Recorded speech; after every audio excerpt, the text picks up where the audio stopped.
Welcome to the Winged Wheel Podcast. Here to talk all things hockey are your hosts, Brad Crisco, Ryan Hanna, and Evan Lobsinger.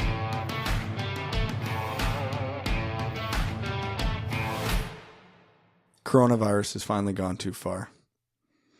After years of scratching and clawing and working and consuming many post-game chicken wings, nachos, and beer, my beer league team finally made the finals of our league.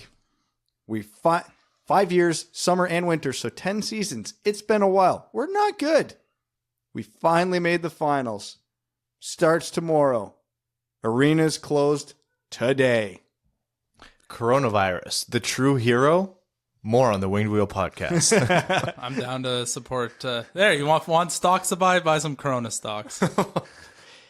No, buy Bud Light stocks. The satisfaction that comes from Evan and I to not have to hear your championship-winning goal story from your beer league. I'm super appreciative that you're aware that I would have scored that goal. Yeah. Yeah, because it's a bunch of mutts that play in your league. Just a bunch of straight scrubs. I would have a lot more fun if that were true.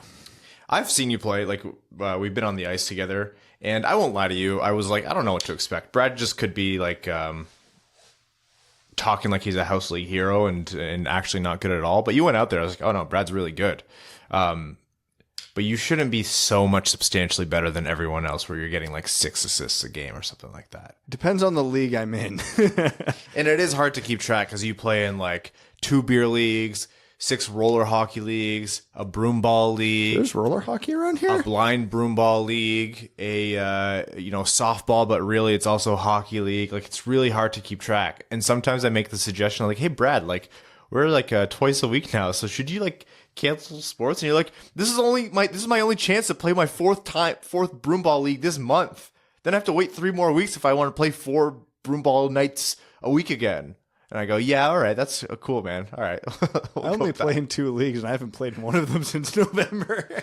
Anyhow, thank you, COVID-19, for sparing us from that. But also, screw you, coronavirus, for having us pivot to early off-season content. Just kidding. That is the least of my concerns. Yesterday, I was out at a bar, and Evan. I don't care. Evan! My rant's going to be directed at him now. And the place was packed. Yeah, and you're all stupid. Every last one of you. Anyways. Please direct all of your insults to @HockeyTownEvan on Twitter. I don't care. Bring them on. I won't read any of them. And they had their TVs on, because bars have TVs on, and they had the Players' Championship on. I was like, I thought they canceled this. And I was like, oh my God, this is the best. So I parked my ass right in front. 5 minutes go by, I'm like, no, that guy wasn't going to be in the tournament this year. I started adding it up, and all of a sudden it comes back, and it says, this is the last year's Players' Championship. I was like, oh no. Oh, no. You're pretty, buddy, but you're not a thinker. Yeah, it sucked. I thought there was a glimmer of hope. It's dark. And you joked last week that we were going to be the ones to give it to you, and now you've gone in and brought it back from that bar and brought it into this room. You have coronavirus, correct? Yeah, sure. Why not? You couldn't have told us that before we made out before the podcast? I'm sorry. I like to keep things interesting. I thought we said this was going to be a social experiment. I want you to know that you deserve the Masters being delayed. Hey, Doom Eternal's coming out Friday. Come on, let's go. All right. On this episode of the Winged Wheel Podcast, we are going to pivot to our off-season content a little bit earlier through the suspended NHL season. We have some more general updates. Brad is itching to rant about society at large. And him doing that means I don't have to. And I sometimes get told I'm too grumpy because that's the way my face looks all the time. So it's better if Brad, who seems happier but might not actually be, does it. We'll talk a little bit about the Red Wings, I suppose, and then we have some fun stuff to planned in terms of prospects and some other interesting content. So we'll be doing our first 2020 official NHL prospect profile, starting with the sleeper, and then Deep sleeper, and then we're going to be doing our own little March Madness, or at least the start of it, and then we'll head into overtime. All right, Brad, your thoughts on society? We're doomed. Thank you. And that has been this episode of the Winged Wheel Podcast. I feel like you with the medical background should be doing these rants, but So as we were joking about last week, I work with the public, like managing a retail store. So, a very non-essential retail store. I sling hockey gear for a living. Now it's essential in Canada, but yeah, you're getting hard, by the way, Ryan. Oh, sorry. For those who don't understand what Brad's saying, because they're not watching on YouTube, he means my mic, not literally me. Although I am wearing pajama pants right now, so that would be a dangerous situation. Yeah, I wouldn't leave anything to the imagination. But anyway, so a very non-essential service. All hockey has been canceled in Canada. I still had 200 people walk through the door on Saturday. 200 people. It was half the traffic of the previous year, but it should have been 0. Let me explain something to everybody, because people would bring it up and talk to me about it, which was irritating because I was just trying to interact with as few people as possible that day. The general consensus among society is either A, it's doomsday, and they're buying all the toilet paper to literally build their bomb shelter with it, because I can't figure out anything else, because I don't know why coronavirus doesn't give you the shit, so I'm just confused. Or B, they're like, oh, I'm healthy adult male or female. This isn't going to kill me. No, it won't kill you. Now, let me explain to you, Evan. Oh, I don't care. I know you don't. Why you're stupid if you go in public right now.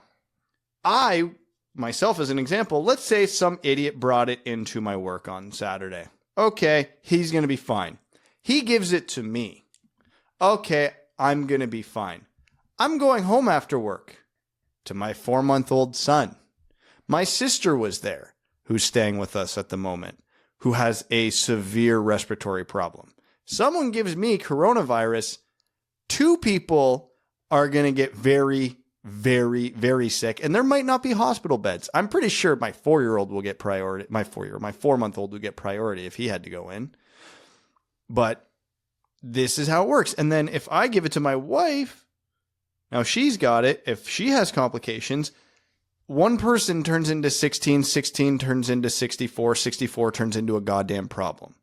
This is what people don't understand. It drives me nuts. I don't give a shit if you will survive. There is... This has been counting with the count. Yeah. I do not give a shit if you survive or not, but you're going to give it to people who won't. And that's the reality. And you might not directly give it to you, but if you give it to your friend and your friend gives it to his grandma and his grandma dies, I don't care. It sounds harsh. That's on you. This might sound ridiculous, but did you guys see the hashtag that was trending on Twitter about coronavirus? Do I want to know? Home? No, it was... People changed the name from coronavirus to hashtag boomer remover. Oh, I saw boomer remover. Yeah. What's Canadian interest rate right now? 0.75%. Yeah, it got slashed a whole point last week. Americans effective 0 right now? I don't know. I don't know what theirs is. Yeah, it's a time. But yeah, hashtag stay the fuck home. Like, I don't understand how people aren't grasping this. If you want to talk numbers, let's say, what's the mortality rate on this, Ryan? You know better than me. 1%? There's numbers all over the place. I've seen anywhere from let's say 1 to 3 to be safe. Well, we'll go conservative, 1% to be safe. Yes, that is probably going to be the elderly mostly, and probably people with immune problems or respiratory problems. 1% of the world, they're predicting 40 to 60% of the population is going to get it. Yeah, at some point. Okay, we'll say 40%. Easy number. We'll go conservative. 7 billion people on the face of the earth. 40% of 7 billion. What's that? 3 billion, roughly? What's 1% of 3 billion, Ryan? 300 million. Okay, let's chop that in half to get even. Wait, no, sorry. 30 million, Ryan. Let's chop that in half. A lot of zeros there. Chop that in half to be conservative. Let's say we have medical breakthroughs. It's 30 million. It was 30 million, not 300 So million.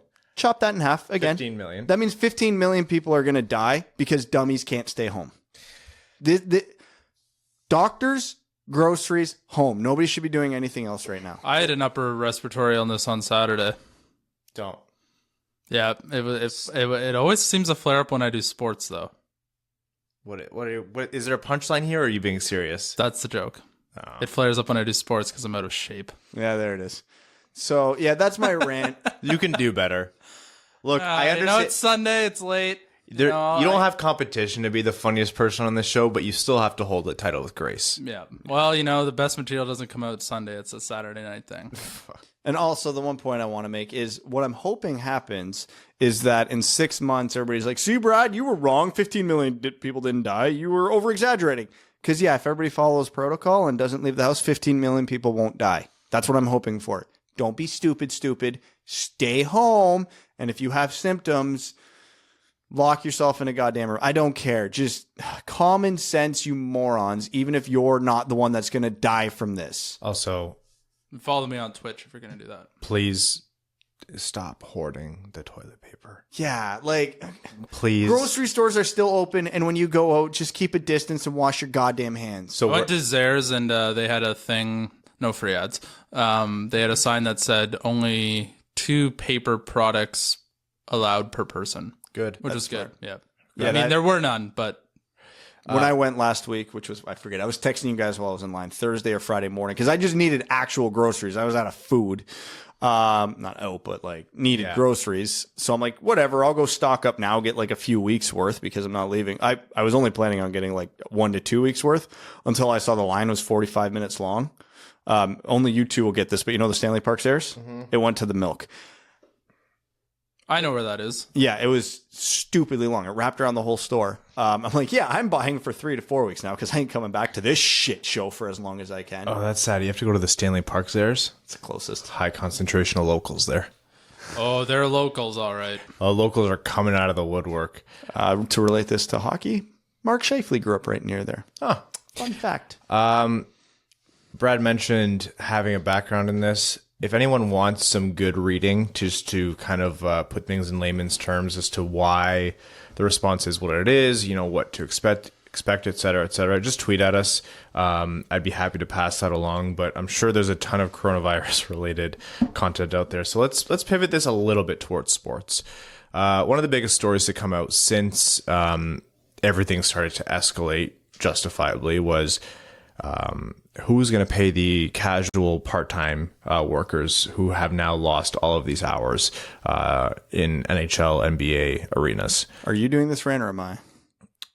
You can rant. Honestly, I'm pretty tired, so I'll just. Oh, do you have a sore throat? Yeah, fatigue is a symptom, Ryan. Oh, I've had coronavirus my entire life. Yeah, 16 years going on for me. Yeah. I'll just intro it, and then Brad, you can take it away. Usually I'm the one who takes crap for being too angry and too opinionated, so it would be nice to pivot away from that for just a couple episodes. Can people really get angry at me, though? I'm literally trying to keep society alive. That's my rant. Don't kill people. I know people will yell at me, you extremist, alarmist bastard. It's not actually that bad. It's a government conspiracy trying to tank the economy. This is somehow Bernie Sanders and or Donald Trump's fault. I don't know which one, but someone's doing this. It's actually Evan's fault. He just wants to buy a cheap house. Yeah. I do too, actually. That would help. Can you imagine this is what comes of all this is you two end up getting houses? I mean, it will. Interest rates, I don't ever remember it being this low. Anyhow. Gas is at 80 cents a liter. Yes. Someone who buys premium really enjoys that. Do you buy premium for your car? Yes, it has to. He's definitely a billionaire. I wish. Eat the Evan. Hashtag eat the Evan. Anyhow, speaking of billionaires, the teams have been slowly trickling in, announcing that they're either paying out those staff or putting together some kind of fund to cover their lost wages for the remainder of the games for the season. Not all the teams. In some situations across the leagues, it's been players setting up funds or chipping in some situations it's been GoFundMe's, in some situations it's been fans. A lot of situations it's been the owners, which has been good, but not all of the situations. A minority of the situations. The Red Wings are one of the few teams in the NHL where the owners are just directly paying the employees. I think they have a $1 million fund set up. That's still. But they have it's gotten up to quite a few of the teams. I wouldn't say a minority are doing this. I'm not actually sure the number. Last I saw, Calgary pivoted as well. Did they? I think that's fair. Yeah. Because Winnipeg, I was reading today, isn't, because someone posted Mark Chipman's worth $500 million, but they're not paying their part-time employees their $15 an hour while they're off because, I tweeted out billionaires give up a trivial amount of your otherworldly wealth to keep your employees alive in the face of unprecedented crisis challenge, and immediately had 4 people unfollow me. It is. Well, people are opinionated about everything. It's fine because we can sit here and say these millionaire, billionaire assholes are not paying their employees, so that makes them assholes. And people will go, they have no obligation to do so, to which technically and legally you are correct. Ethically, you're still an asshole, but legally, you're correct. But people will still make that argument because, God forbid, you want to pay people a living wage so they can survive when they're not working. I was reading one landlord association's trying to like enforce like crack down on late payments this month because they know people will, and it's like, oh my God, this is hopefully a once in a lifetime thing, and it's really showing the true colors of anybody in society. Because if anybody's doing anything to actively damage society, i.e. going out in public while not caring about a quarantine or self-isolation, they're calling it, a billionaire not willing to give up, the equivalent of pocket change to him to pay his employees, it's horrifying. It's going to open up the eyes of the world right now. And, maybe in the grand scheme, this will be a good thing because it will open everybody's eyes to a lot of things. Hopefully. There's legislation being passed in both Canada and the United States. Those two countries, economic and political systems obviously work drastically differently. So without getting into the thick of it, they cover people in different ways. In Canada, we can say one thing that they did is they waived essentially, they are waiving, I believe, the 2-week period to claim unemployment insurance. So you can just start getting those payments right away. The United States, I'm not completely familiar with that legislation, but regardless, stuff is doing something, thankfully. There's measures being put into place, but as you can guess, that doesn't always cover everyone. And when you work in a unique situation like sports, where the steps between employee and the billionaire owner is so much more compact than like a mega corporation, like Nestle or whatever it might be, it's one of those things where you're so visible and you're such a part of the public conversation, and it's not unfortunate. I think sports are a big part of society. Sports are one of the biggest conversations that people are having right now, like the lack of entertainment out there. So people's eyes are on this, and it's like, just even from a business standpoint, pay the money out, man. So what? You're not making the revenue on these games. Everyone is suffering because of this. The global economy is making a hit. The only people making any kind of money are the jerks who went and hoarded the hand sanitizer and the toilet paper and just tried selling it before they got brought down for racketeering, or not racket, price gouging, or whatever it is. I'm not a lawyer. My lawyer is a dog. People have this conception, and I'm dealing with this right now.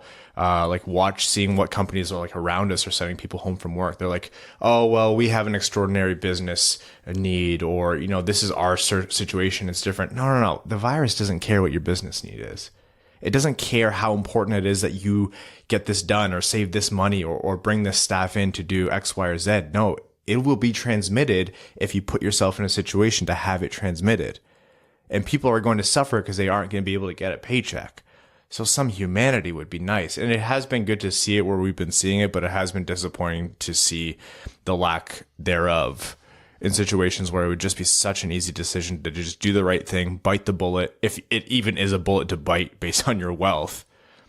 I don't know. Like Mark Chickman of the Jets, who's not paying his employees, worth $500 million. Say he set up $1 million fund like the Red Wings did. Is that much money to him? Really?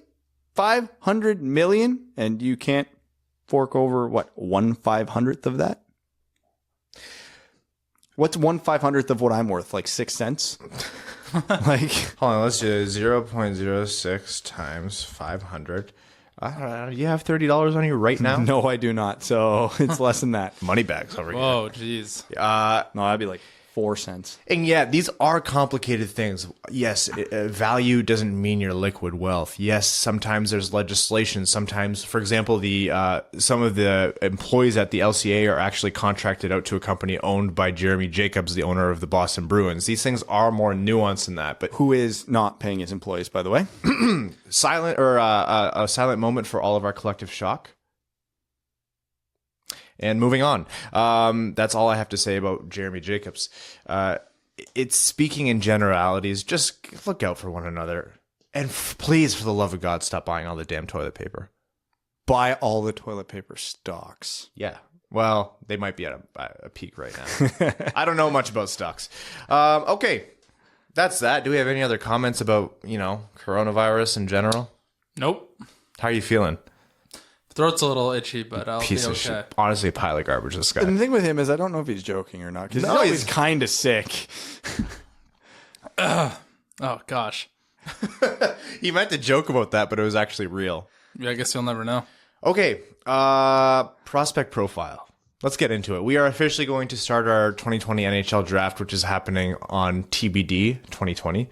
August, we'll say. Yeah, maybe. Based on that update, the CDC recommendation the CDC made today. So let's push everything back 2 months. We are going to start doing player-by-player draft profiles, and we'll always revisit if necessary. But in general, these are our insights into the players, where they would fit in on the Red Wings, what to look forward to with them, where they might go in the draft, anything related to their time in this NHL draft. So we're going to start with, like I mentioned, one of the sleepers, one Alexis Lafreniere.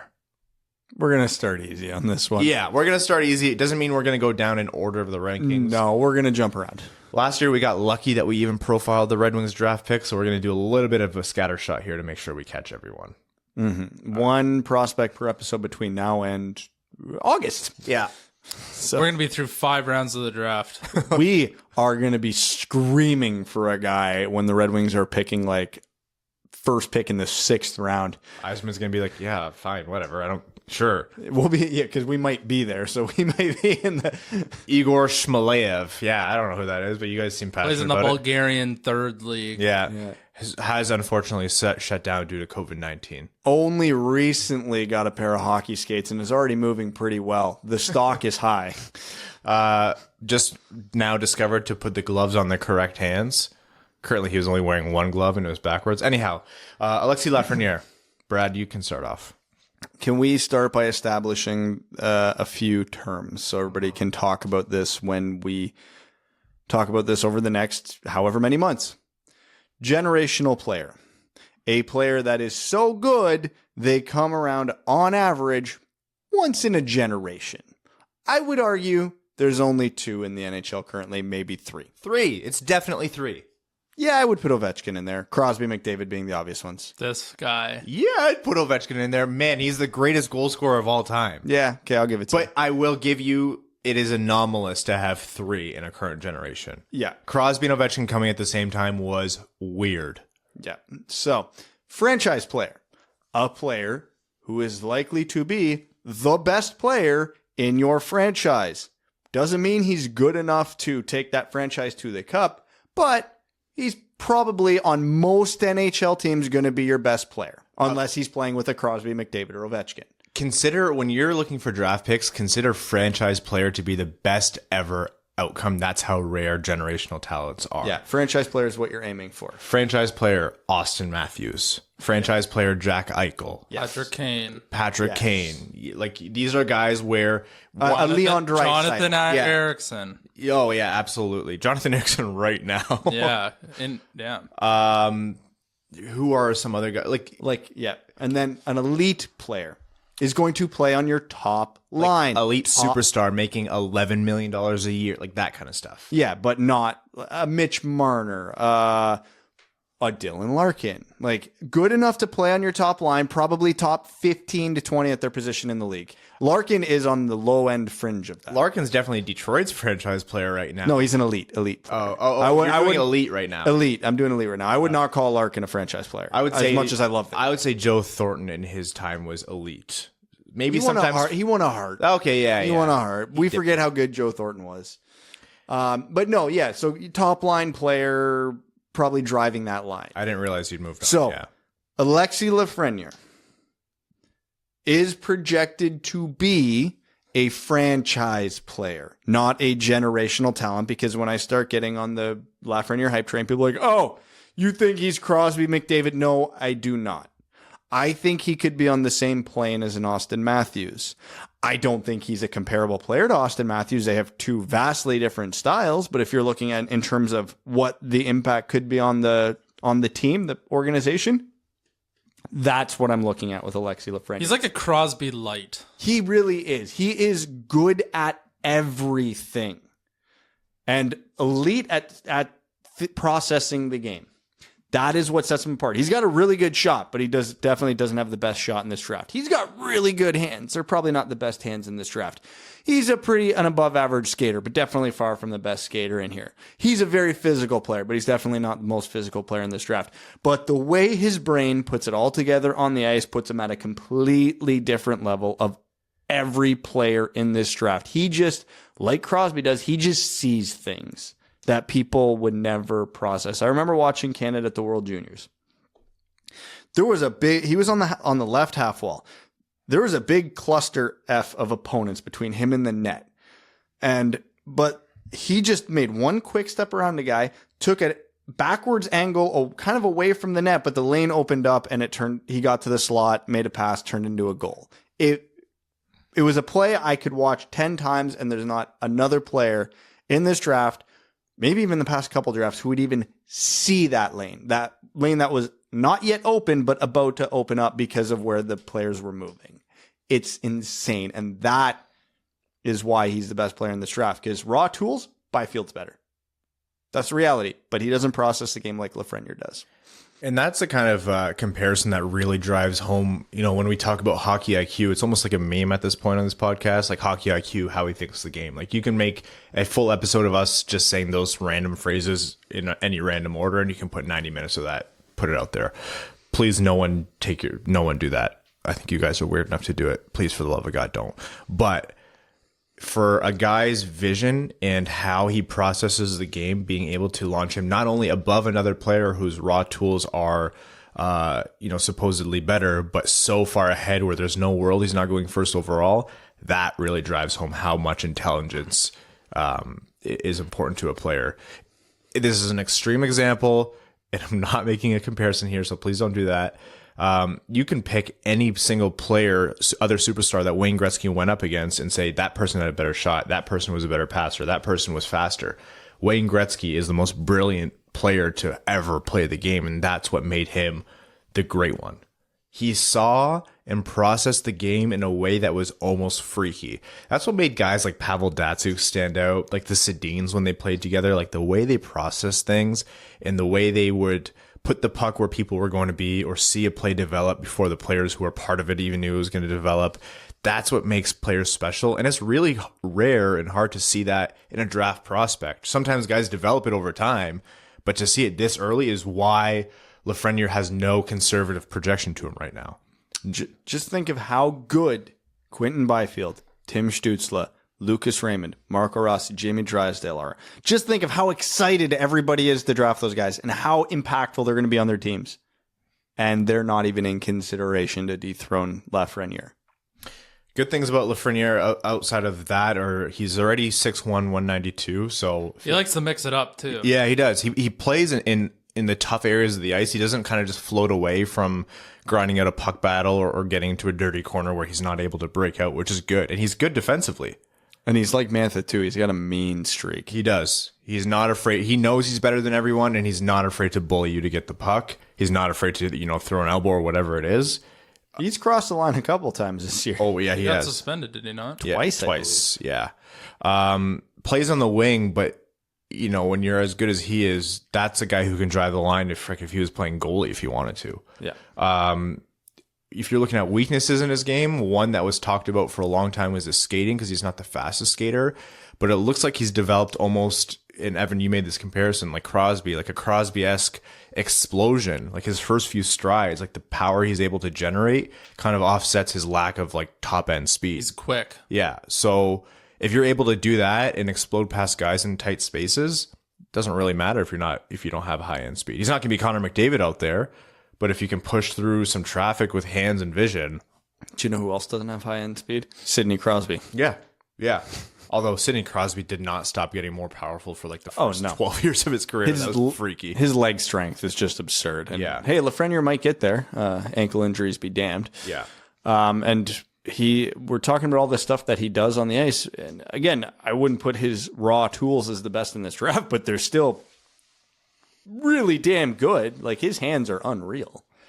He's, you know what I like about him a lot is that his bread and butter isn't one specific part of the game. Like, we talk about his vision and his playmaking. He doesn't always rely on that. And we've seen him snipe in traffic with a guy directly on him with perfect gap control, but he doesn't always rely on that. He can do every single thing on the ice. So whether you're respecting him and giving him space or you're playing him aggressively, he can still make you hurt. He excels at every single situation in the game 100%. that gets thrown his way because he has the complete skill set. Mm-hmm. He will be on the ice in the last minute of a game, lead or deficit. He will be on the power play. He will be on the penalty kill. He'll be in every 5-on-5 situation, offensive zone draws, neutral zone draws, defensive zone. Would he make Blashill's shoot-up lineup? Absolutely not.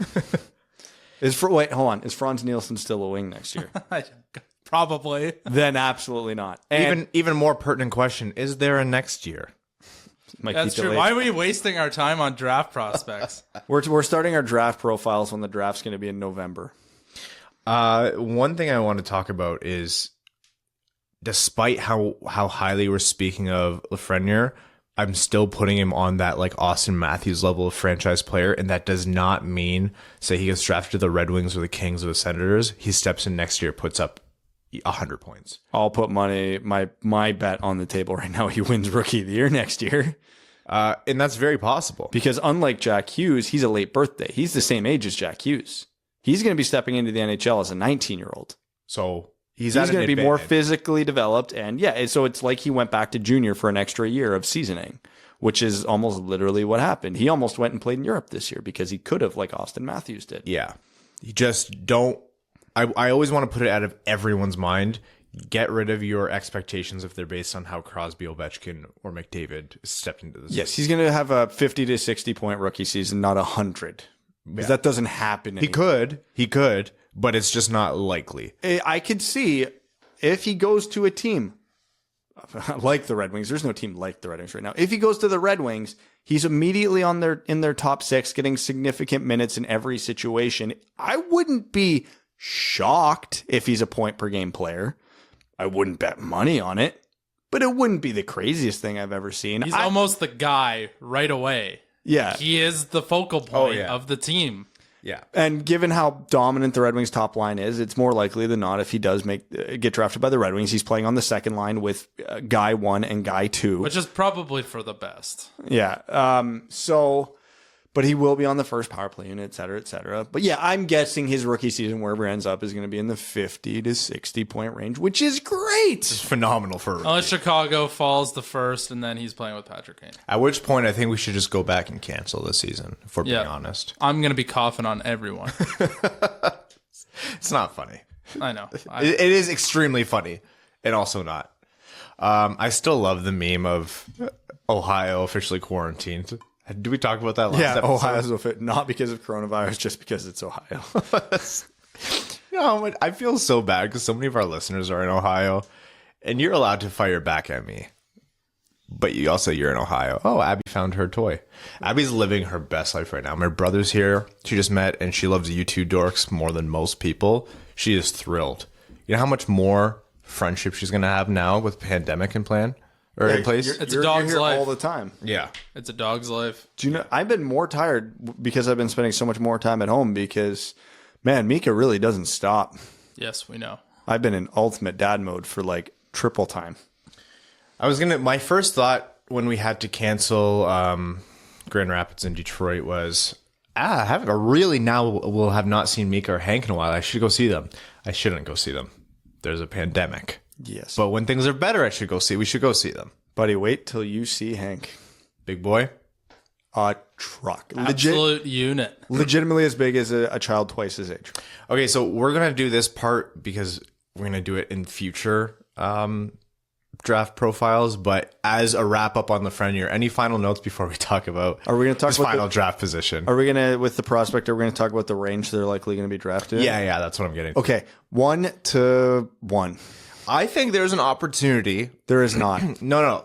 Hear me out. I think there's an opportunity. There's no opportunity. He's going first overall. Evan, your take? Yes. Yeah, wow. That's the most relevant Evan's yes has ever been. Actually, if anyone has started to do that whole episode of us just saying things like hockey IQ, the way he thinks the game, see how long of an episode he can make with just Evan saying, go ahead. Yes. Yeah. There's a free one for you. Okay. That put it over the hour and a half mark. Our first draft profile, we started with a gimme. It's easy to talk about him because he does everything right, and he's the perfect prospect, which is Lafreniere. We got to get the engine warmed up. And Evan's throat is hurting today for some reason, so we're going to just give him a little bit of a break. All right. Now, with the draft lottery, although we don't know that's how it's going to work right now, although I presume the lottery is the one mainstay of all this, that there will still be a lottery in the end. Everyone who's hoping for a reverse order. There's no time they're going to have to do reverse order. Stop giving people hope. I'm going to do two things here. One, just a tankathon for fun. Because Have we got one yet on the first try? I don't think so. And I will do one now and fourth. Anaheim, Ottawa. So the Red Wings draft fourth. So what I have done here, because we don't have any March Madness basketball right now. Hold on. Can I just point out that both of Ottawa's, like, we've had more tankathons with double Ottawa than we've had Detroit. Yes, it's rigged. It's rigged. God. Because we don't have any March Madness right now, I'm going to do our own version of the little mini March Madness brackets. And another gimme to start off with is because Detroit's most likely pick is fourth overall, I have pulled the last 16 fourth overall picks in the NHL. Did you just see the tweet that someone said to us? There's 64 teams. Yeah, but we don't have time to do. The one with Evan in a toilet bowl? Oh, yeah. Yeah, just saw that. We don't have time for 64 teams. His eyes rolled so far they went into the back of his head there. Yeah. So we'll start with fourth overall picks here. Should we do? No, we should. Of course, we should do fourth overall. We should have done we should have done top 4 from the last 16 drafts. But then Connor McDavid would win. So we're going to do all of the last 16 fourth overall picks. I'm going to randomize the seeds. We're not going to randomize them in order. And those in no particular order are Jesse Puljujarvi, Griffin Reinhart, Adam Larson, Sam Bennett, Benoit Pouliot, Thomas Hickey, Brady Tkachuk, Andrew Ladd, Ryan Johansson, Evander Kane, Bowen Byram, Cale Makar, Alex Pietrangelo, Seth Jones, Mitch Marner, Nicholas Backstrom. Ooh, this is going to be good. Randomize the seeds, and I am generating a bracket, and it's just making sure I am not a robot trying to devastate their website. I wasn't anticipating it taking this long. So how are you guys doing today? It really thinks you're a robot. Yeah, it really does. It thinks I'm trying to put in DDoS. I'm a human male. Some of you got that reference, and you're good people. When this eventually loads, we will go round by round and pick an eventual winner. Majority just rules if we disagree on one. Yeah. That's why we have 3 people here. That's why we forced both you and Evan to show up. Sure, it's working. Should we just skip Griffin Reinhart? Yeah, he's out. What if he goes up against Puljujarvi? He's at least played games. Yeah, Griffin Reinhart. So, this actually isn't loading. So, who knows? This is why you don't do live demos. Okay, I eventually got it working. I've randomized the seeds, and we are going to now go and do this top 16 bracket. This is the easy. Like, I just saw the first 3 matchups. There's going to be no debates on those ones, Ryan. You did this too well. First seed, which I think is actually literally the first seed, if we had to do this, is Nicholas Backstrom up against 16 seed Adam Larson. Seth Jones against Jesse Puljujarvi. Andrew Ladd against Bowen Byram. That one could be interesting. Alex Pietrangelo against Benoit Pouliot. Brady Tkachuk against Mitch Marner. Cale Makar against Sam Bennett. Evander Kane against Ryan Johansson. And that could be good. Griffin Reinhart against Thomas Hickey. I didn't even know what they are. Just tell us what the first one is. Nick Backstrom against Adam Larson. All right, next. Nick Backstrom, quite obviously, is going to be moving on. Are we doing the full bracket or just run one of the bracket today? We're going to go the full... There's only 16 people. Oh, hell. All right. Yeah. Seth Jones against Jesse Puljujarvi. Seth Jones. Quite obviously. So that's going to be Backstrom versus Jones next round. Okay. Andrew Ladd against Bowen Byram. Andrew Ladd's had a better career than people give him credit for. Bowen Byram hasn't played an NHL game. If I were a betting man, I would bet Bowen Byram will have a better NHL career, but can we really place that bet already? Andrew Ladd's won cups, been significant parts, been captains of NHL teams. How many games has Andrew Ladd played? I will look that up for you right now. Got to be close. It's a ton. Got to be 1,000-ish. 950, 538 points in 950 games. 249 goals, 289 points. I don't know, guys. And 1 Stanley Cup. I feel bad for Chicago, right? Yep. some of the more recent 4th round draft picks or 4th overall picks. I feel bad for because it's kind of unfair if someone hit 16, 15 years ago on their 4th overall pick. You guys are allowed, like, there's no rules against this. I'm not saying who's done better over their career. Like, who would you put, like, it's just plain and simple. Who would you rather have? Right now, Bowen Byram, but if you guaranteed me a player of Andrew Ladd's caliber with a... I'm making this difficult by saying there's no right now. You know what? I'll say Andrew Ladd underperformed for a 4th overall pick because I would have hoped better than a half a point per game. So I'll go Bowen Byram. I'll go upside here. I'm going Andrew Ladd. The percentage of people who actually play games in the NHL is so minuscule. The percentage of players who play 900 plus is even smaller. And to get that sort of serviceability out of a 4th overall pick is incredible. So yeah, but I don't look at serviceability at 4th overall. I'm hoping for an impact player at 4th overall, which he was for I think Andrew Ladd was an impact player. Briefly. He was a hot commodity for a little bit. Yeah, he had his years, but were they 4th overall years? That's tough because I agree with what Evan's saying. But I will bank right now on Byram doing better over the course of his career. How long has Andrew Ladd's career gone? When was he drafted? 04? He would have been one of the latest ones. Yeah. He was drafted in 04, yeah. So he is our first person drafted out of the 16. Yeah. All right, I'm actually going to give this one to Byram. I'm sorry, Evan. Alex Pietrangelo against Benoit Pouliot. Next. Alex Pietrangelo. Brady Tkachuk against Mitch Marner. That's an easy one. Mitch Marner. Cale Makar against Sam Bennett. Yeah, easy. Cale Makar. It's got to be Cale Makar. If we gave Byram over Ladd, it's got to be Makar over Bennett. Evander Kane against Ryan Johansson. Okay, this one I like. Okay, so Evander Kane, 713 NHL games, 242 goals, 250 assists, 457 points, and 946 penalty minutes. I will pull up Johansson's stats for us here right now. I don't know what you guys are thinking, but... I think both of them are overrated for what they are as players and what their contracts are paying them, so this is fun. 660 games, 442 points for Ryan Johansson. So they're pretty close to the same points per game-ish, in the same realm. Yeah. Johansson's is better, but they've essentially have the same games played within like a season's worth of games. Not too far off on points either. Johansson's in the penalty box half as much and has more of a playoff presence, although I wouldn't exactly blame that on Evander Kane. I am a fan of the sandpaper that Evander Kane brings, but I'm not a fan of the sideshow that he brings, so I'm going with Johansson here. Evander Kane one-punched Matt Cook. It's Evander Kane. Oh, that's a good take, actually. It's tough. You can never forget the greatest one punch we've seen in the modern NHL. That made my nipples hurt just thinking about it. But Evander Kane also gave us that window of closing the shower memes, so... What? When Dustin right. When Dustin Bufflin threw his tracksuit in the shower.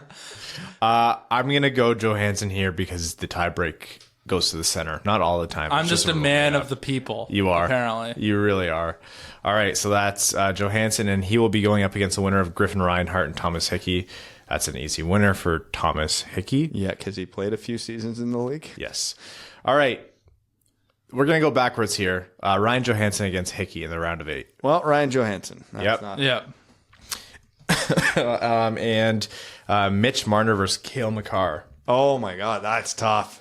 I don't think it is. I'm going Mitch Marner because he's got a longer track record, but I can't sit here and say I'm convinced Mitch Marner will be the better player over the course of their careers. Cale Makar is putting up ridiculous numbers, and defense of his potential caliber, and even where he's at right now, are so few and far between.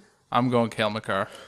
I think you can make a reasonable argument and say Cale Makar, if you have to pick a rookie in the NHL right now, Cale Makar is one of them who could have the same trajectory so far as Mitch Marner. He's better than Mitch Marner if they were both rookies. I don't know. Marner's a hell of... No, he's saying if Marner was Marner's rookie year. I don't think Marner had a pretty big rookie year, did he not?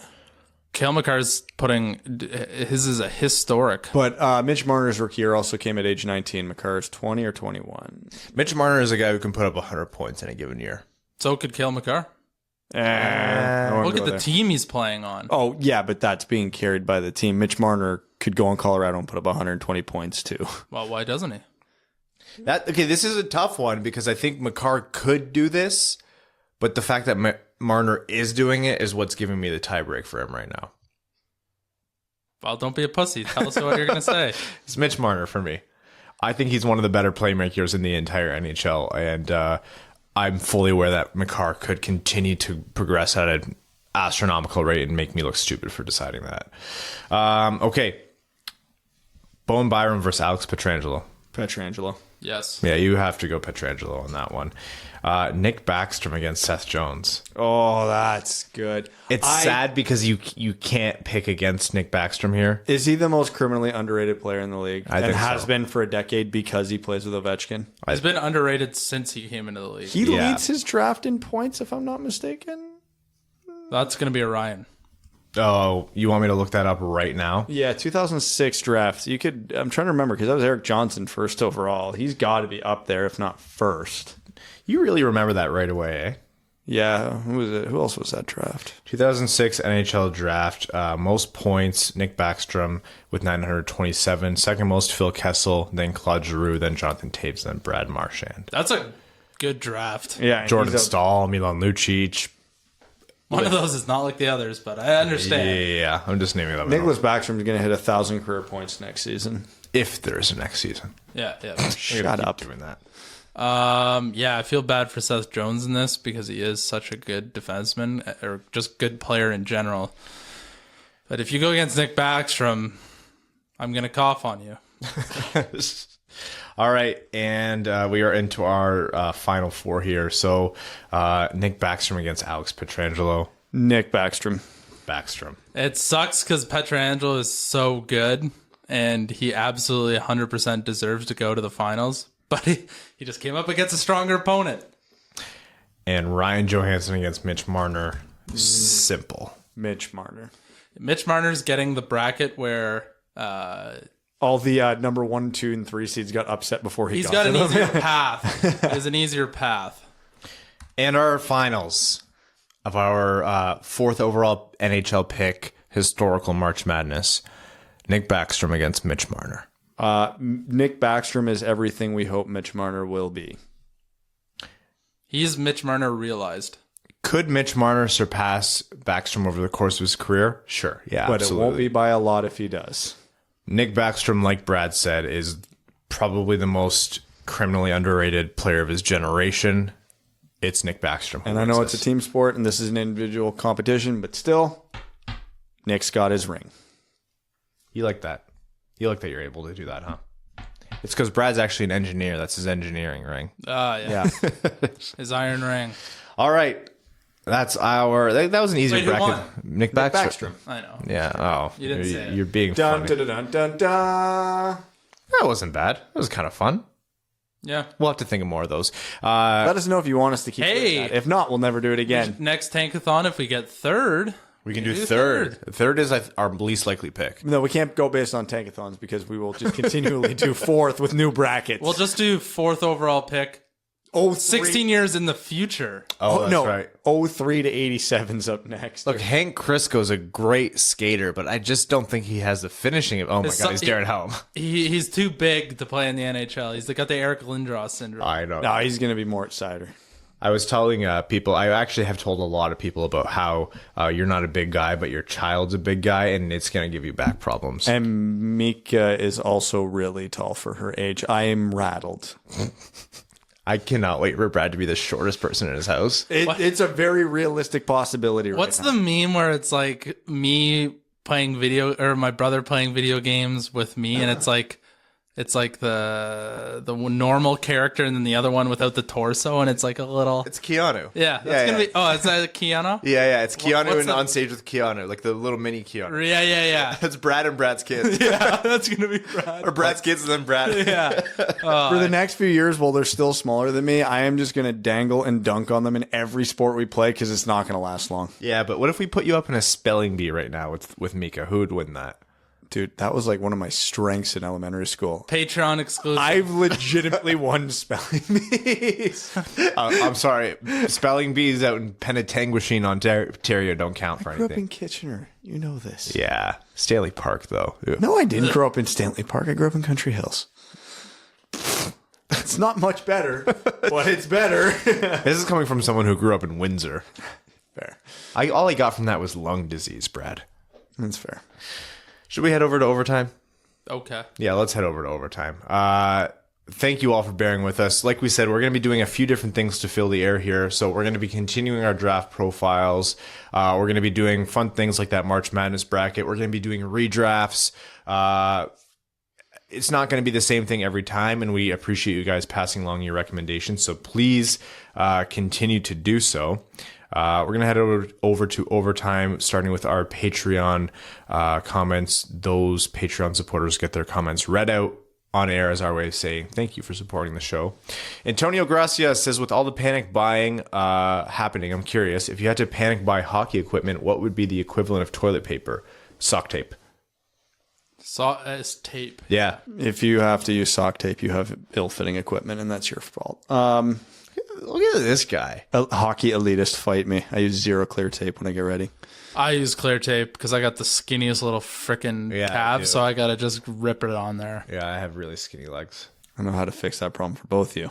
How? It's called the gym. I squat. No. I have like my thighs and my ass are huge, but my Calf raises. I'm sorry. I got 50 minutes at lunch to work out. You think calf raises actually grow your calves? Calf raises are a scam from Big Jim. You want calf raises for size? Calves and lats are fake muscles. I'll put it out there right now. Seated calf raises hits the trunk. There you go, buddy. I'll hit the trunk. There you go, buddy. That you want big calves? Seated calf raises, not standing. This is uncomfortable. I don't like Brad talking about my big calves. Yeah, it's true. This is your motivation, buddy. You're soon to be big calves. You're welcome. It's a scam. Lats I can't go to the gym because it's at work. I got a message. I can't go to the gym because we're in a pandemic. I got a message from the gym saying they're limiting it to 20 people at a time in there, which is 20 more than I was anticipating. I put my gym membership on freeze, so our gym membership's down to employees only. I worked out at home this morning, which was just a lot of core, a lot of push-ups, and I have a band for my shoulder rehab. I figured out a way with a door to do lat pull downs with that. It wasn't great, but it was something. The dog found her squeaky toy again. Thanks for keeping the spirits high through all this craziness. Gregory Purple Jr. says, "Hey guys, hope everyone's staying safe and healthy. Occurred to me at this rate, I was actually the last Griffin. I was at the last Griffins game this year. Hopefully the season resumes, but if it doesn't, I'm glad I was lucky enough to see them win on my birthday before everything went to hell. No question. Just wanted to say thanks for the content and keep work." Mo Sider's last game as a Griffin. Chris says, "Hey guys, let's talk about some prospect traits. What do you think is a trait you can't be lacking moving into the NHL? I think with how the game is played, it's skating ability lets a prospect reach his full potential in my eyes. On the opposite side, what's one trait you think is overrated?" Should we cue the meme? Hockey IQ. I will take a smart hockey player over any physical trait. The one trait that is overrated, depending on your role in the team, I'd say shot. Okay, my boring answer here is there's no single trait that you absolutely need. No, yeah, but you can be a good player and not have high hockey IQ. You can be Lafreniere's strength isn't skating, and he's the best player in the draft since McDavid. You adapt your style to your thing. Could Patrick Laine get by without his shot? No, but I'm trying to think of an example. I would argue Dylan Larkin doesn't have a good shot. And he's a point per game player in the NHL. He shoots about average. Yeah. Physicality is my overrated trait. Yeah. Probably. I'll give it that one. Anyone can get pissed off. Anyone? You don't need to be physical to separate players from the puck. Nicholas Lidstrom was probably the second greatest defenseman of all time, and he barely ever threw hits. And he took pucks from players. Another note: Timashov is anti-dump as it gets. If Blashill's back next year, how long until that's beat out of him or he's healthy scratched? No, October 23rd. Do you ever see Timashov on the second line for skating and passing? Yeah, on this iteration of the team, sure. Yeah, when we're next year, I would hope not, but maybe. I doubt he has a finishing to be on that line, but I think he could rise to playmaking and be a Filppula type player at his ceiling. Hassam Al-Qassem says, I've been saying I can't wait for this awful season to be over, and now I'm just sad because no hockey. I blame Terry. This is Terry's fault.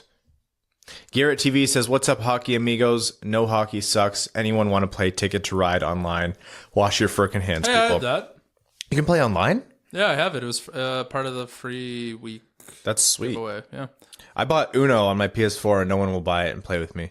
Yes, that's true. If you guys want to play Uno, I will literally live stream Uno and play with patrons if you guys have it on your PS4. That's the most depressing Corona information I've heard in this desperate Let's all get wasted and play Uno, and that's how we're going to pass the time. Legit, tweet at me if you're going to play Uno. That's hysterical. Let's do it. I'm not going to play Uno. Yako Ruta says, now I have an idea how to solve the Stanley Cup problem. We have the previous year's champion, St. Louis, go against the best team of the regular season, Boston, in an empty arena.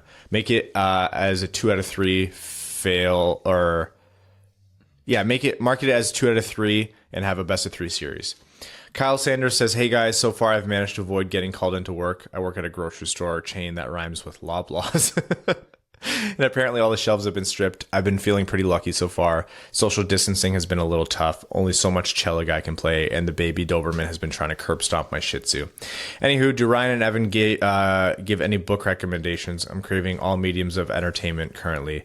Brad definitely doesn't have time for books and probably hasn't read a full book that wasn't a hockey biography since grade 11. Anyways, that's enough rambling. Adios, amigos. Wow, that was real.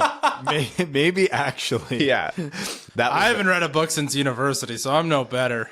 Book recommendations. There's so many out there. I've been wanting to pick up the Dune series. I've heard great things about the Dune series, and there is a movie coming out.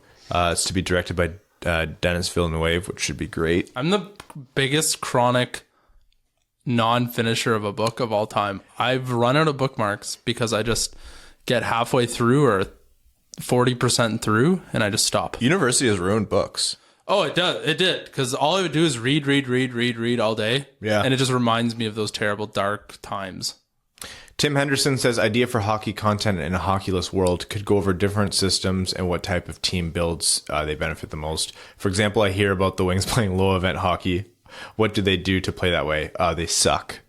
They have no skill. Ultra conservative style. One-man forecheck, very tight through the neutral zone, collapsed defense system where they don't pressure the puck carrier aggressively, one man on one man at a time generally, which is good for shot suppression on a good team and absolutely terrible for shot generation because you are very rarely overwhelming the opponent and actually getting the puck off of them. Whereas why a lot of successful teams now are employing the two-man forecheck is they're hoping to swarm, overwhelm one opponent and create a turnover. The part that gets me about all of that is the one-man forecheck.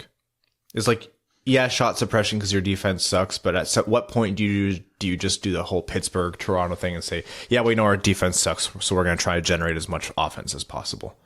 Yeah. And mind you, one line of the Red Wings can carry the puck in reliably. The one line of the Red Wings just beat the Tampa Bay Lightning. Yeah. Thomas Anderson says, alternate universe question. NHL canceled for a full year, then we get 2 number 1 picks in a row and avoid another season of doom. The NHL can't combine 2 full draft classes. It would be nice. If you think of something similar, Ovechkin was drafted a year before Crosby, but they both had the same rookie season because the 04 lockout. Dead Panda Society says this toilet paper situation is terrible. So what is an alternative to toilet paper? That's funny. I'm thinking an old sock or something else would be just dumb. I miss Red Wings hockey. Buy a bidet. Buy a bidet. Yeah. I'm literally sold out of bidets. Garden hose. Stop with your garden hose, man. Matthew Keeler says your family is 100% okay, but you must be quarantined away from them for 2 weeks. Pick one NHL player and one hockey Twitter person who you most want to be quarantined with to have the most fun during your 2 weeks. One hockey player. Ovi. Well, you're going to pick Ovi. I'll pick someone different for the sake of entertainment value. My hockey Twitter person? Go for it. It's me, isn't it? Down goes Brown. Yeah, that's funny. Sean McIndoe. I would be entertained the entire time there, so the hockey player almost doesn't matter. But for hockey player, I'm going to go for the more dry sense of humor. I'm going Erik Karlsson. Couple of dads wigging out. Who are you going to pick if you had one hockey player? 3 dads, technically. Okay. A hockey player? Yeah. Quarantined with. You're one hockey player and one hockey Twitter person. I honestly don't think I could hang out with Ovechkin that long. No? I think the lack of English and just the sheer chaos at one point would just drive me up a wall. That's what people don't get about Evan. He's actually an old body. Evan's trying to figure out what NHL player is the most likely to just sit in the corner and read a book the whole time. Dougie can also just can mix it up. I don't know. Dougie Hamilton. So you want Sid then? Sid will go out for a round of beers with the It'll boys. make my calves bigger. Again, fake. Stop with the fake nudes. Yeah. Okay. I'll say Sydney. Hockey player or hockey Twitter. You don't know any hockey Twitter people because you don't go on it. So you essentially are choosing between Brad and I. Can I? No, I choose Corona. You have to pick one of us or another hockey Twitter person that you can name. Evan, just remember, I don't quote tweet myself. Oh, that's so true. It couldn't be Ryan. It definitely couldn't be Ryan. Then. Evan, remember, Brad tweets, period. Brad live tweets his tweets for us here. Yeah, he does.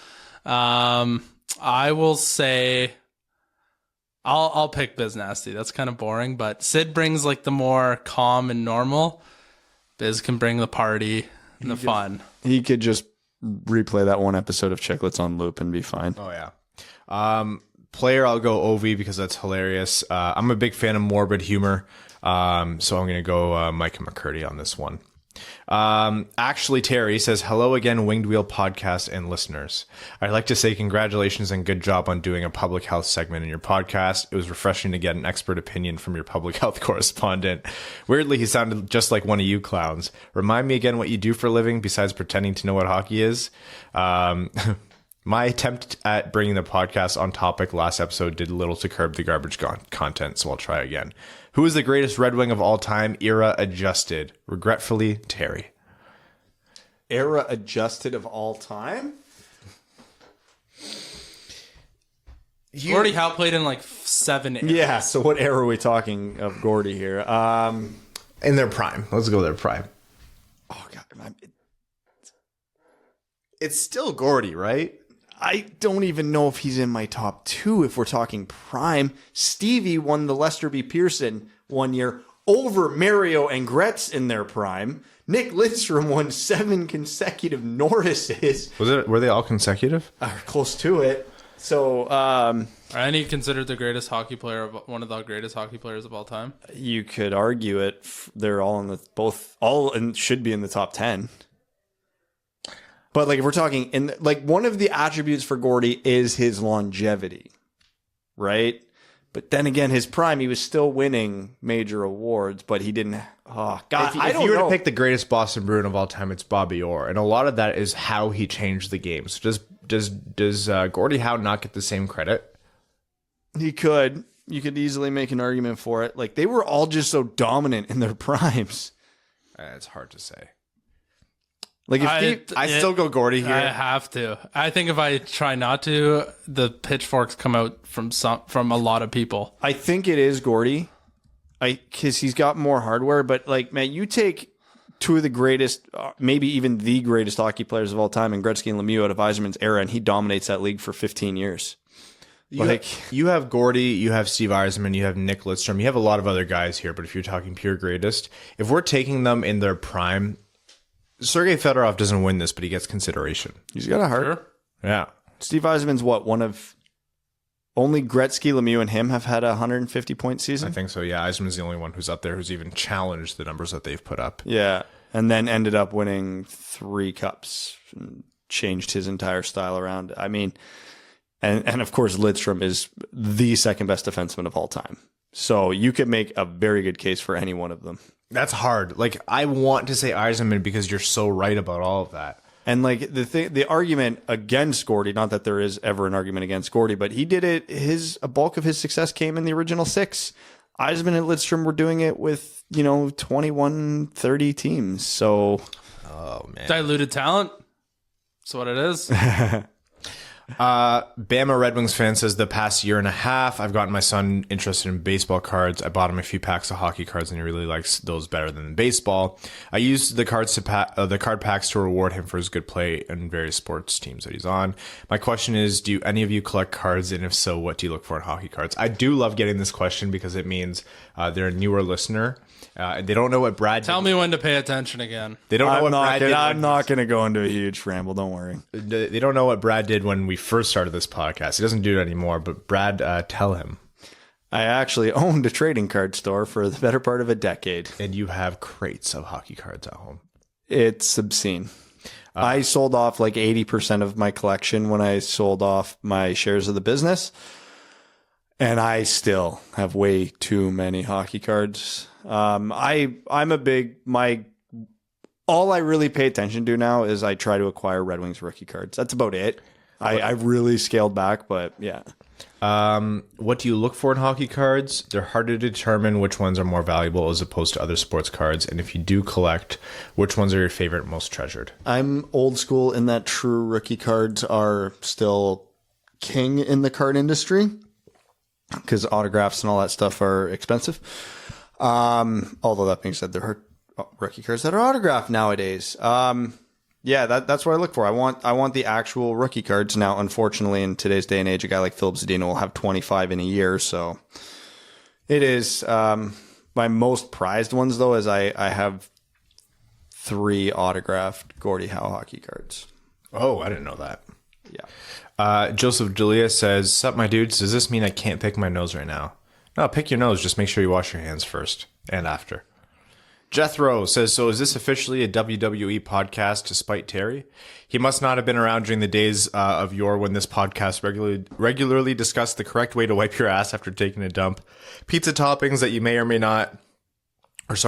not be the work of Satan. Whichever of you savages likes pineapple on your pizza is just wrong." Probably Brad. I was impartial on that one. I could take it or leave it. If they're on them, I won't pick it off. If they're not on there, I don't complain. I like it.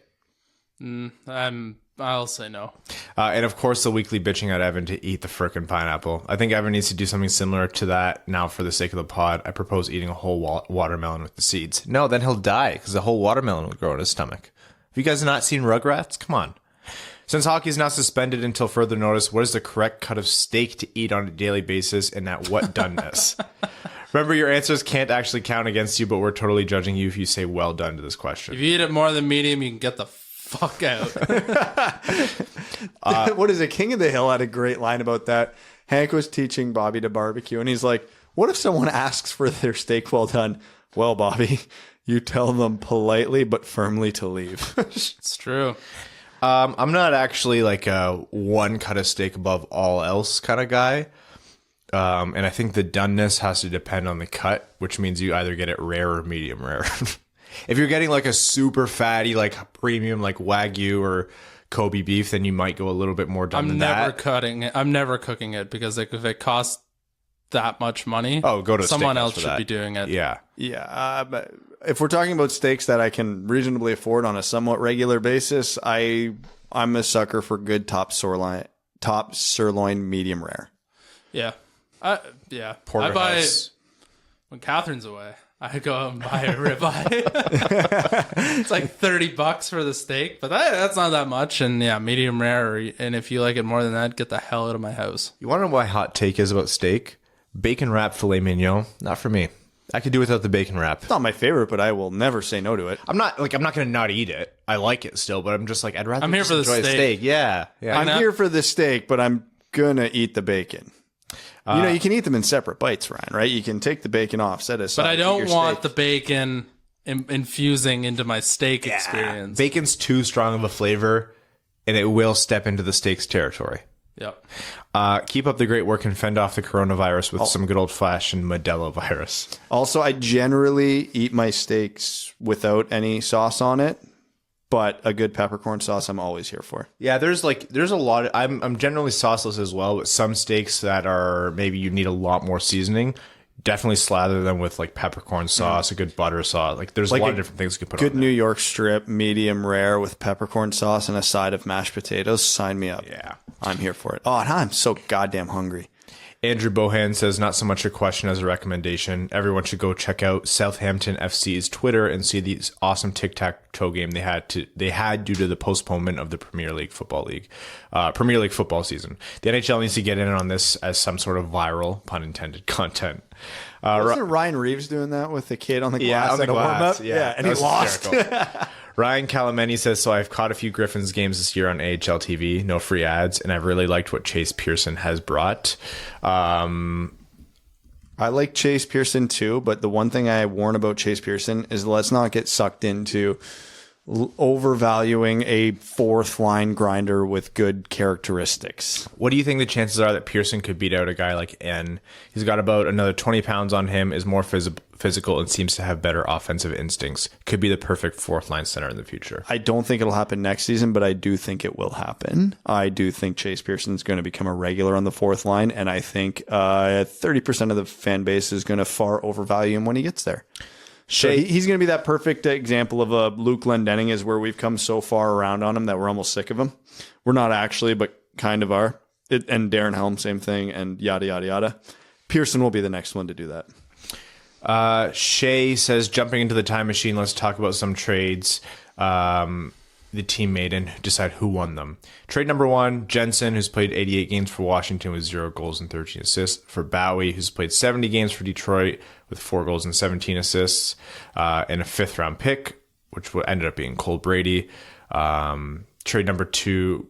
First one was... Hold on, no, it was they got Bowie 2 seconds. There was a second, yeah. Wasn't the other pick Johansson?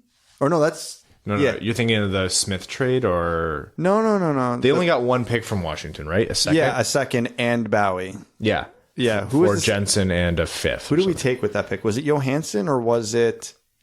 That wasn't Tormes. It would have had to have been. Yeah, it would have had to have been Johansson because Master Simone was Vegas. Yes, that's right. So Johansson, who has really turned it on in the SHL the last month and looking really, really good. And Madison Bowie, I think Detroit wins that trade pretty comfortably right now. I think they won that trade from the start. Yeah. Brendan Smith, the winner of this is Detroit, to the Rangers, where he's played 187 and has 9 goals and 24 assists, for a 3rd rounder in 2017, which ended up being Zach Gallant, 2nd in 2018, Jonathan Berggren. Technically speaking, New York's won that trade because Detroit hasn't actually gotten any value out of it yet because Berggren hasn't played a game. It's likely Detroit wins that trade. That's all I've got for now. No nut job dreams to report this time around. Stay awesome, boys, and wash your damn hands. Cameron Brown says, well, boys, it happened. My seasonal ski job got suspended due to the virus. Yay for a week of paid vacation. Do you guys know of any sports leagues still going on so I don't lose my mind from boredom? Not that any should be running. I just feel like the world's on hold for the moment. Nope. As of this morning, literally the last one I knew of that was still running in Canada was my beer league, and that's done now. So there's literally nothing except the KHL. And the Russian soccer league's still on. Isn't there... Oh, that Formula One drivers are doing like an online racing to pass the time because their actual races are suspended until like at least the end of May. I've gotten really into the depths of Red Wings YouTube this weekend. Thank God for A. Wood. Yes. He just posted all of Yzerman's career playoff goals. Yes, which is awesome. And I watched all of it. Some hashtag AskWWPs on Twitter. Craig says, if you could have the vocal cords of anyone in the hockey world implanted into your throat, who would it be? Vocal cords? Yeah. Who sounds the coolest? Can I pick sport? Do I have to stick hockey or can I go all of sports? Who's the crazy Russian goalie? Why you have to be med? Oh, Brizgalov? Brizgalov. I want Brizgalov. I'm going off the board and I'm going with Ed Orgeron. Who? The LSU football coach. Oh, the lunatic? No, he's not a lunatic. He's a good guy, but he's got that real southern deep voice. What does Gritty sound like? He's got beepers on his hands. I'll take that. He squeaks. Lods says, what's the best pizza topping that can be stored for a long time in the event of a large-scale quarantine? Ooh, long time. Cured meat? Pickled onions, a good one. Get the hell out of here. Pickled anything. Anchovies. I like anchovies on pizza. You're getting close to Travis Yost levels of food takes here, champ. You like chicken and spinach with white sauce. I never said spinach. I hate white sauce. What the hell are you talking about? I think he said I don't remember. Yeah. I hate white sauce on pasta. Forget a pizza. Olives stay for a long time. I'm a fan of olives. Yeah. I'm trying to think of what else. I don't Green know. pepper, great pizza topping. Don't know how long. That doesn't it keeps- last that long. No. Yeah. Pepperoni could last a long time. Yes. There you go. There's the answer. Vlad the Impaler says, no questions, just saying thanks for the entertainment. I'm an ER nurse. Oh, bless your soul. And I'm pretty sure I'm coronavirus encrusted at this point, so I'm staying away from humanity when I'm off shift. Stay healthy and muck it up in the corners. Al Robbins says, in what order do these events happen, starting with the soonest? Jimmy Howard wins a game. Ovi gets to 800 goals. Detroit qualifies for the playoffs. Seattle qualifies for the playoffs. Toronto wins a cup. Okay, Toronto wins a cup is second last because Jimmy Howard will probably never win another game because he's probably retiring. I think that when the NHL comes back, unnecessary teams won't play, which means Detroit, which means Jimmy Howard's not winning another game. And he might not play next season at all. I think he retires. He might never win a game. Toronto will never win a cup, so those two are just default last. What were the other ones? Ovi gets to 800. Detroit qualifies for the postseason. Seattle qualifies for the postseason. I'm going to go in order of soonest. Yeah. Ovi, Detroit, Seattle. I'll go Ovi, Seattle, Detroit, Toronto, Jimmy. What's OV at? 7 and change. How much change? 5 to 10. 705 or 750? He's at 706. There you go. Seattle, OV, Detroit. Okay. Okay, and we have time for some Reddit questions. Michigan Man Runs says, just want to say thanks for the awesome content you guys put out. Been listening for probably a year now. My love of hockey has come back because of you guys. That's nice. That's so nice to hear. I'm so sad it's coming during a suspended season. I run a lot for marathons, ultras, etc. You guys have been my main podcast in my runs. The dark, cold, or even the hot weather, you have entertained me through some hard runs. I'm so excited to get out there and run some days because there's a new episode I get to listen to. For that, thank you, man. I wish we inspired ourselves this much. I don't inspire myself to run ever. What have you guys been doing since there's no hockey or any sports for that matter? Oh boy. Well, work has been a nightmare, but assuming that eventually closes down, Mel renovated more of the house. If you want to know what I did this morning, just to see how desperate I'm getting. So my daughter loves playing hockey. Through YouTube, you guys have seen my basement. Half of my basement is empty now. It's just empty. We have room for a hockey net now.